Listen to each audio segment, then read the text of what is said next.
இந்த படத்தில் Srinivasa Ramanujan character play பண்ணுறது ரொம்ப சேலஞ்சிங்கான ஒரு ரோலாக இருந்தது. ஏன்னா நாங்கள் அவ்வளோ ரிசர்ச் பண்ண வேண்டியது இருந்தது.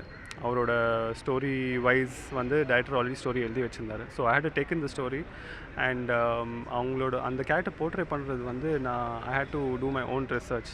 ஏன்னா அவ்வளோ ரிசர்ச் பண்ணியும் அவரோட ஃபிசிக்கல் அப்பியரன்ஸ், ஃபிசிக்கல் ஃபீச்சர்ஸ், அவரோட பாடி லாங்குவேஜ் பற்றி எந்த ரிசர்ச், எந்த இன்ஃபர்மேஷனும் இல்லை.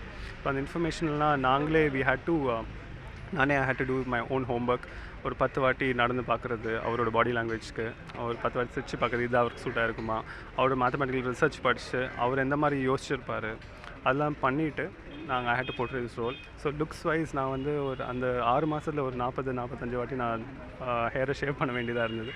ஸோ அது பண்ணோம். Plus I had to put on weight. ஏன்னா அவர் கொஞ்சம் குண்டாக இருந்தார். So I had to put on வெயிட்னா ஒரு 25-30 கிலோ வரைக்கும் I had to put on. இப்போ கஷ்டமாக இருக்குது இறக்கிறதுக்கு. But it's all for a good cause. எனக்கு இந்த மாதிரி மீனிங்ஃபுல் சினிமாவில் நடிக்கணும்னு இன்னும் நிறையா நடிக்கணும்னு ஆசையாக இருக்குது. இது வந்து 120 இயர்ஸ் முன்னாடி நடந்த ஒரு கதை. ஸோ அதுக்காக வந்து அவர் தங்கியிருந்த வீடு, அவர் என்ன மாதிரி ட்ரெஸ் பண்ணியிருந்தார். இப்போது எனக்கு வந்து ராமானுஜனோட ஃபாதர் கேரக்டர். ஸோ அதில் வந்து பேர் ஸ்ரீனிவாச ஐயங்கார். ஸோ அந்த ஸ்ரீனிவாச ஐயங்கார் எப்படி இருந்தாலும் சொல்லி இந்த பழைய புக்ஸெலாம் தேடி கண்டுபிடிச்சி அந்த கெட்டப் அதே மாதிரி கெட்டப் பண்ணி இதுக்காக வந்து ஃபஸ்ட் டைம் வந்து முடியெல்லாம் ஷேவ் பண்ணி குடுமிலாம் வச்சு ரொம்ப டிஃப்ரெண்ட்டாக நான் அதில் ஆக்ட் பண்ணியிருக்கேன். படம் ரொம்ப டிஃப்ரெண்ட்டாக வந்திருக்கு. இந்த படம் வந்து ஃபஸ்ட் டைம் என் லைஃப்பில் வந்து நான் ஒரு இங்கிலீஷ் படம் பண்ணியிருக்கேன். அது வந்து இந்த ராமானுஜர் படம் தான். இது வந்து டபுள் லாங்குவேஜ் ஷூட் பண்ணியிருக்கோம், தமிழ் அண்ட் இங்கிலீஷ். அண்ட் படம் வந்து 20 days ஃபஸ்ட் ஆஃப் வந்து கம்ப்ளீட்டாக we shot in Coimbatore, Kumbakonam, அந்த ராமானுஜர் வாழ்ந்த வீடு. அதுக்கப்புறம் செகண்ட் ஆஃப் வந்து கிட்டத்தட்ட ஒரு 25-30 days வந்து யூகேயில் ஷூட் பண்ணியிருக்கோம். படம் ரொம்ப ரிச்சாக வந்திருக்கு, டிஃப்ரெண்ட்டாக வந்திருக்கு. மிகுந்த பொருட்செலவில் ரொம்ப அற்புதமாக எல்லாம் வந்து எதையும் மிஸ் பண்ணாமல் எல்லாம் அந்த ஒரு 2.5 hours அவரோட வாழ்ந்த வாழ்க்கையை சுருக்கி கொண்டு வந்திருக்கார் டேரக்டர். படம் வந்து ரொம்ப அற்புதமாக வந்திருக்கு. மேத்ஸ் சம்மந்தப்பட்ட எதுவாக இருந்தாலுமே எனக்கு ரொம்ப சந்தோஷமாக இருக்கும். இந்த லேடி தான், கோமலத்தம்மாள் தான் மேத்ஸில் அவருக்கு இருக்கிற இன்ட்ரெஸ்ட்டை கண்டுபிடிச்சி அதை என்கரேஜ் பண்ணி அடிக்கடி மேத்ஸில் சில கேள்விகள்லாம் கேட்டு அவங்க மைண்டை ஆக்டிவாக வச்சுக்கிட்டதே வந்து இவங்க தான் அப்படிங்கிறதெல்லாம் அந்த புக்கில் இருந்தது. அதை பார்த்தோன்னே எனக்கு ரொம்ப பிடிச்சது. சரி, ஏன்னா என்னோடய வீட்டில் கூட என் பையன் வந்து 8th standard வரைக்கும் மேத்ஸ் போடும்போது என்ன பண்ணுவேன்னா, நான் ஒரு வித்தியாசமான ஒரு முறையில் அவனுக்கு சொல்லிக் கொடுப்பேன். ஒரு பெரிய டேபிள் வாங்கி வச்சோம், 2 மேத்ஸ் புக்கு வாங்கி வைப்போம், 2 நோட் புக் வாங்கி வைப்போம். அவன் ஒரு டேபிளில், அவன் ஒரு சேரில், நான் ஒரு சேரில். ஸ்டாப் கிளாக்கை டைமரை வச்சுட்டு யார் ஃபஸ்ட்டு பண்ணி முடிக்கிறாங்க அப்படின்னு ஒரு போட்டி இருக்கும். எப்போ அவன் வந்து என்னை விட ஒரு 10 செகண்ட் முன்னாடி முடிச்சானோ அப்போ சொன்னேன், உனக்கு இனிமேல் என்னோட டீச்சிங் தேவையில்லை, நீயே படிச்சுக்கணும். இப்போ வந்து அவன் கேம்பிரிட்ஜ் ஆக்ஸ்ஃபோர்ட் யூனிவர்சிட்டியில் தான் அவன் படிக்கிறான். ஸோ எங்கே ராமானுஜன் படித்தாரோ கேம்பிரிட்ஜில், அங்கே தான் அவனும் படிச்சுட்ருக்கான். ஸோ அதனால் எனக்கு வந்து படிக்கிற ஒரு பையன் இருக்கிறதுனால அவனை வந்து என்கரேஜ் பண்ணது அதனால ஓகே, இந்த அம்மாவும் அப்படி தான் இருந்திருக்காங்க, ஸோ பண்ணலாம் அப்படி தோணுச்சு. அதுக்கப்புறம் இன்னொரு விஷயம் என்னென்னா, நான் வந்து இந்த தமிழ் பிராமின் பெண்ணாக நடித்ததே இல்லை. இந்த பிராமின் குடும்பத்தில் இல்லாதவங்க இந்த பிராமின் லாங்குவேஜ் ரொம்ப அழகாக பேசுவாங்க. யார் அப்படின்னு பார்த்தீங்கன்னா, சிவாஜி சார் ரொம்ப நல்லா பேசுவார். அதுக்கப்புறம் மனோரமா ரொம்ப அழகாக பேசுவாங்க, விவேக் ரொம்ப நல்லா பேசுவார், ஸ்ரீபிரியா ரொம்ப நல்லா பேசுவாங்க. அவங்க 4 பேர் பேசுவாங்க. ஊர்வஷி கூட பாலக்காடையர் ஒரு மலையாளம் கலந்து பேசுவாங்க. பட் நான் வந்து தமிழ்நாட்டில் பிறந்தாலும் எனக்கு அந்த மாதிரி ஒரு வாய்ப்பு கிடைக்கவே இல்லை. உடச்சி தமிழ் பேசுகிற நேரத்தில் நல்லா தமிழ் பேசுகிற ஒரு வாய்ப்பும் கிடச்சிது. அதுவும் எங்கள் அம்மா, எங்கள் அப்பா, எங்கள் தாத்தாலாம் பேசுகிற அதே மொழியை பேசுகிறதுக்கு, அந்த ஸ்லாங்கோடு பேசுகிறதுக்கு ஒரு ஆப்பர்ச்சுனிட்டி கிடச்சிது.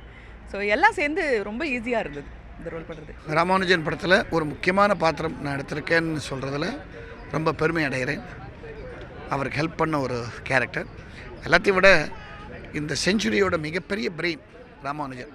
அன்ஃபார்ச்சுனேட்லி நமக்கு கடவுளை அவர் ரொம்ப நாள் விட்டு வைக்கலை. அவரை பற்றி நாம் தெரிஞ்சுக்க வேண்டிய ஒரு சந்தர்ப்பம் இது. எப்படி நம்ம வந்து ஒரு டிக்ஷனரி படித்தா பல விஷயங்கள், ஒரு என்சைக்ளோபீடியா படித்தா பல விஷயங்கள் தெரியுமோ, அந்த மாதிரி ராமானுஜன்கிறது ஒவ்வொரு தமிழனும் தெரிஞ்சிக்க வேண்டிய ஒரு மிகப்பெரிய ஃபிகர். அதை இவங்க தைரியமாக சினிமாவாக இன்ட்ரெஸ்டிங்காக, சும்மா ஒரு டாக்குமெண்ட்ரி மாதிரி இல்லாமல் ட்ராமாட்டிக்காக ஒரு சினிமா அம்சத்தோடு அருப்பையாக எடுத்திருக்காங்க. அதில் பங்கு பெற்றதுக்கு நான் ரொம்ப பெருமை அடைகிறேன். சத்யபிரியா ராயர் அப்படிங்கிற ஒரு கதாபாத்திரத்தில் நான் நடிச்சிருக்கேன். அதில் this will be the only character in the whole film which will be a turning point to the protagonist. அதாவது ஒரு ஜீனியஸுக்கும் எக்ஸென்ட்ரிக்கும் வந்து ஒரு சின்ன லைன் தான் வித்தியாசம் அப்படின்னு. குறிப்பாக ஒரு விஷயம் சொன்னோம்னா, நான் இங்கே வந்து ஒரு சின்ன ஒரு எக்ஸாம்பிள், ஒரு நிகழ்வு ஒன்று நடந்தது.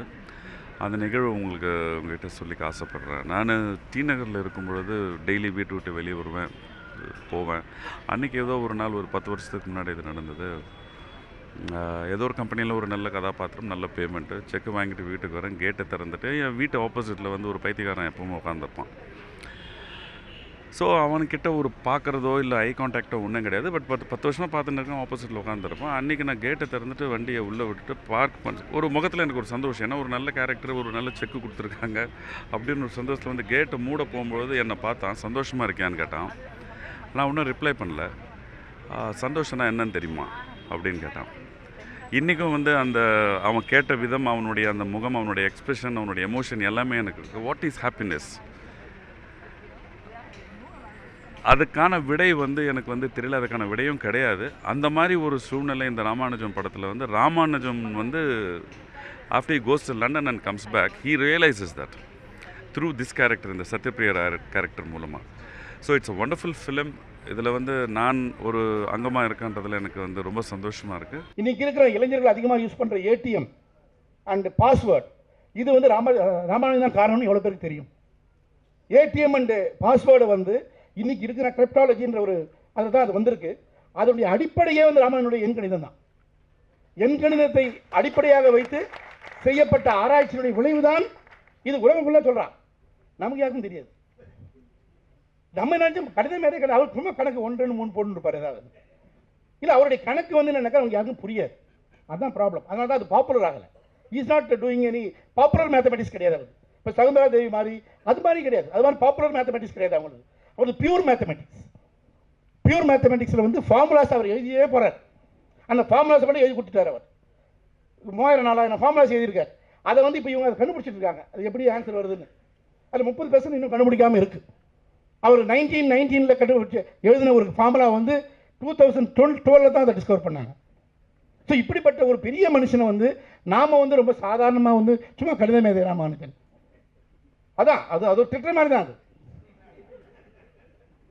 இளவு பிடிச்ச மேத்தமெட்டிக்ஸ் அவர் அப்பா திட்டுற மாதிரி அது ஒரு. ஸோ இதை வந்து எப்படி கொண்டு வர்றது? எப்படி தமிழ்நாட்டில் வந்து நம்மளுடைய ஒரு உன்னதத்தை வந்து எப்படி கொண்டு இந்த படத்துக்கு வந்து பல சேலஞ்சஸ் இருந்ததுங்க. ஆனால் வந்து அந்த சேலஞ்சஸ் எல்லாம் பொய்யாக்கி நம்ம ஸ்ரீவத்சன், ஷரண்யன், சுஷாந்த், சிந்து, இவங்க 4 பேர் கொண்ட ஒரு டீம். அது அவங்க வந்தபோது அவங்க நேராக என்கிட்ட வந்தாங்க. ஆரம்பம் இப்படி தான் இருந்தது. வந்து நான் வழக்கம் போல் நான் என்ன பண்ணேன், சினிமா எடுக்கணும்னு ஆசை இருக்குங்க, நீங்கள் ஏதாவது கதை இருந்தால் சொல்லுங்கன்னு. நான் வழக்கம் போல் வேற ஒரு கதையை தான் சொன்னேன்.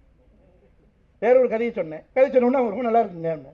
அப்புறம் நான் கதையோ இது ஆல்மோஸ்ட் ஆயிடுச்சு போல் இருக்கு அப்படின்னு சொல்லி நம்ம மேற்கொண்டு பேசலாமான்ற மாதிரி டைப்பில் நான் வந்திருக்கேன். அப்போ தான் இவங்க சொன்னாங்க, இல்லைங்க பயோகிராஃபி தானே இருக்கா. அப்போ நான் சொன்னேன், பயோகிராஃபினாக்கா இல்லைங்க பயோகிராஃபி தான் நாங்கள் எடுக்கணும்னு முடிவு கட்டியிருக்கோம், அது நீங்கள் எடுக்கணும்னு நாங்கள் முடிவு கட்டியிருக்கோம். ஸோ நீங்கள் பயோகிராஃபிஸ் எதாவது இருந்தால் சொல்லுங்கள். அப்போ தான் நான் ராமாயணத்தை யோசித்து வச்சுருந்தேன். ஸோ ராமாயணம் சொன்ன உடனே அவங்க வந்து ஒத்துக்கிட்டாங்க.